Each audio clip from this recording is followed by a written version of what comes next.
Welcome back to the Business of Soul Searching. I'm Erin, your host, and I invite you to join me as I travel from city to city, interviewing people from different walks of life that have faced their fear and came out on the other side. Are you ready for this?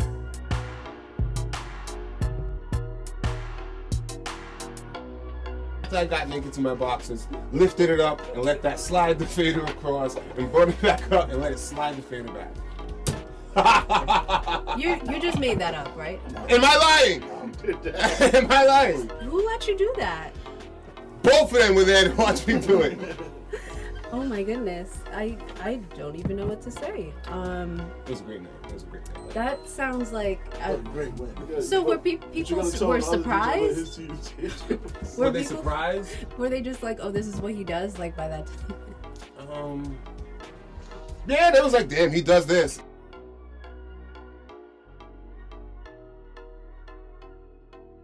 All right, everyone, this is Erin from the Business of Soul Searching. I am back with my usual mix of soul searching stories and sometimes controversy. I'm here with DJ Franchise, who is a Providence staple in the DJ world. At least I'm, getting to know him. We've known each other for a few years now. Which is kind of weird. And why is it weird? It just time flies in business, and I met you on a group vlog that I was doing, but now I'm back to my solo show. But yeah, so thank you for coming on my podcast. Anytime. For people that aren't familiar with DJ Franchise, he's actually a really awesome DJ. He DJs at Passions and 101, which is where we're at right now for people that are watching the video. And that is in Providence, Rhode Island. And we have somewhat of a complicated relationship, but it's... Why has it got to be complicated? Because I personally... Okay, I'll just say it, because it's my show, so I can say whatever I want. Because I'm tired of beating around the bush, and I hate being kind of like... I hate feeling like I don't know how other people are. So my personal thing, before we jump into the interview, I feel like you... Not that you take shots at me, I feel like you treat me differently than other women and just people in general that I've seen you interact with. And that's online, that's in person, and it makes me feel some type of way because I'm out here hustling. I'm not taking the easy way. Like, I'm doing this, like, for real. And I take my craft seriously.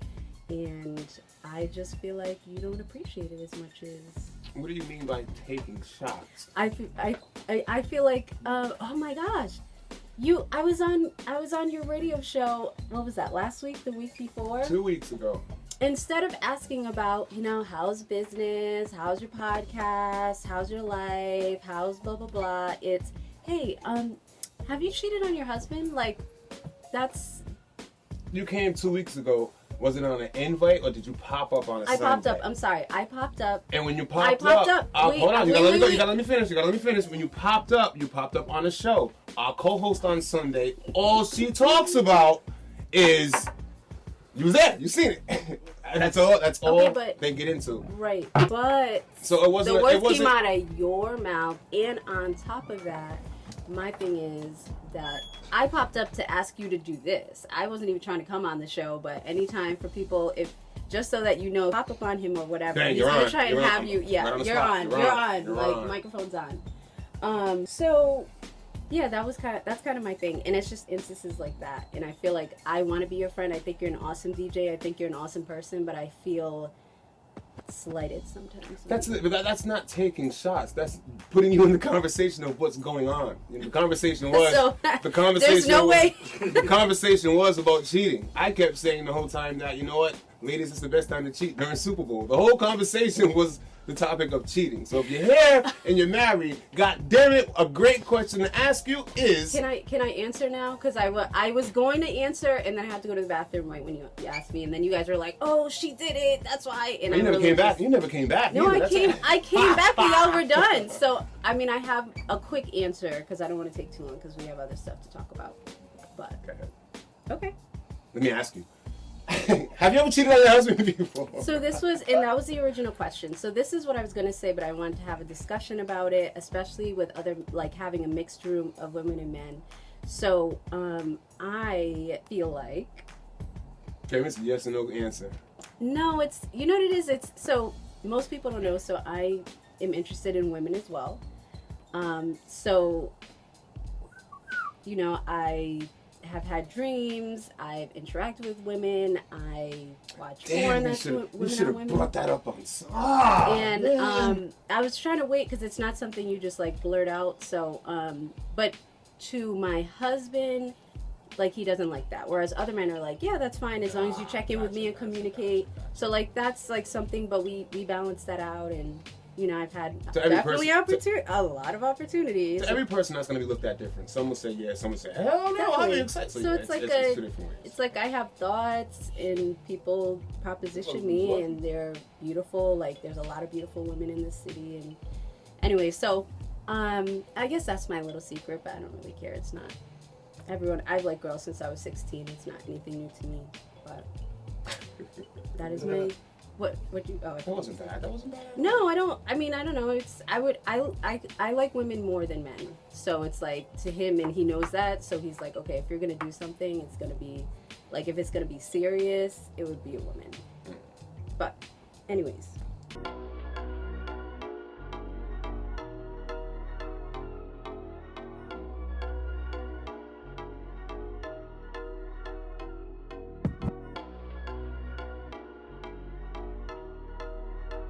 Hold on, real quick. Back to me taking shots and not liking you and such and such. Okay. Your best argument would have been to run with, you don't show much interaction on social media. You don't. That was my follow-up. If I had a round of applause button, I would have hit it. That would have been, and I would have said, you know what? You're absolutely right. And I would have been like, you know what? The only time you'll probably see my name pop up is if it's a stripper I know on Instagram, I'm going to hit the button. There's no beating around the bush about that. No. Other than that, I'm not active on social media like that. Not really. But the thing is, you share your stuff and, like, you tag me, and I like your stuff. I've shared your stuff without feeling... Like, I don't share people's stuff just so that they notice. I share because I like it, you know? But, I mean, you know. But do you tag me and stuff, though? I didn't realize. Damn, why not? Okay, cool. So you can't be mad and say you don't support if A, I'm not seeing because I'm not on, or B, you didn't inform me or you didn't tag me or whatever. I support as many people in what as I try to support whatever Definitely. The business is, not just music, not just pop, anything it is. I'll try to support anything. Okay. And you know, I'm the type to open the doors. You know, oh yeah, what are you doing? I'll let you come up. Definitely, and you're right. And I feel like you're a DJ. I have to respect that. You have however many followers.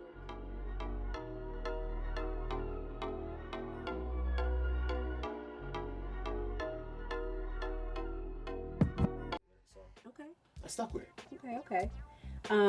What is your favorite DJ story to tell?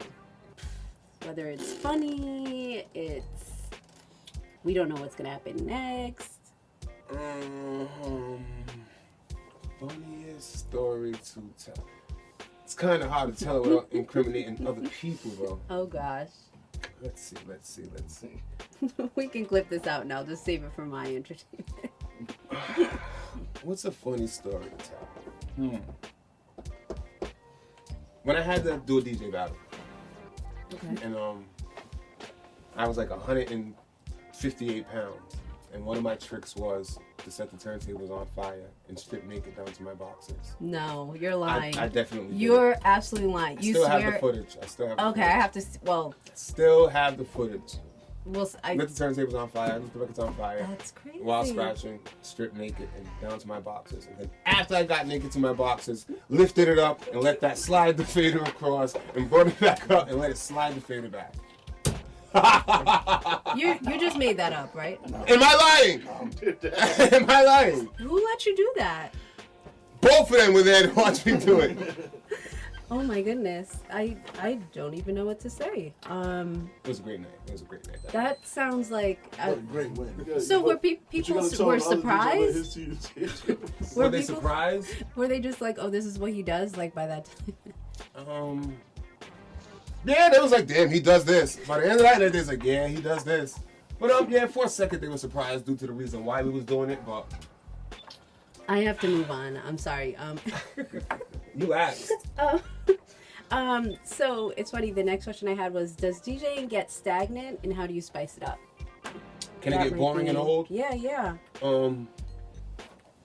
doing the same thing over and over, yes, it can. If you get real repetitive, if you find a group, I won't even say a fan base because people don't stick around too long.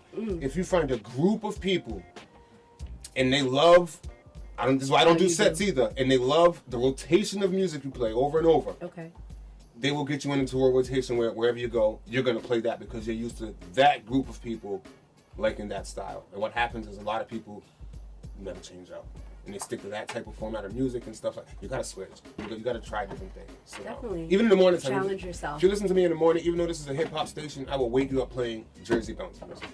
Just to be a little bit different. Or it's a hip hop station, but I'll play a lot of dancehall and I'll play a lot of soca on some days. Just to keep it different. I do like that. So, I have to say that because I don't know necessarily what you're gonna play next. I know you're going to play certain songs, but. So it's New Jersey bounce. That's what I was always trying to figure out what that was. First thing, I'm like, where did he get that from? Was there a time in your career where you felt fearful, like maybe it would end, or just anything that you were scared of, and how'd you get over that fear? 10 minutes before I had the Battle Ruckus. Really? I was like, it's a wrap, because nobody knew me. Nobody had knew me, and he was killing them. And I was like, yeah, you know what, guys, this might be the end of the beginning of Team Franchise. Oh my gosh.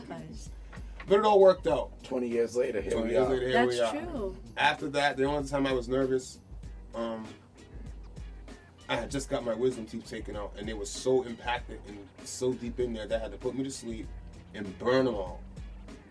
And when they burned off the back ones, the tool that they used burned both sides of my face. Damn it if I didn't have to go to Rap City the next day with 2 burn marks on my cheeks to do it with Busta Rhymes. That was a nervous day. I was like, yeah, I want to be the laughing stock. But no, it worked out. It did. And you did it anyway. You were just like, I'm not... Anyway.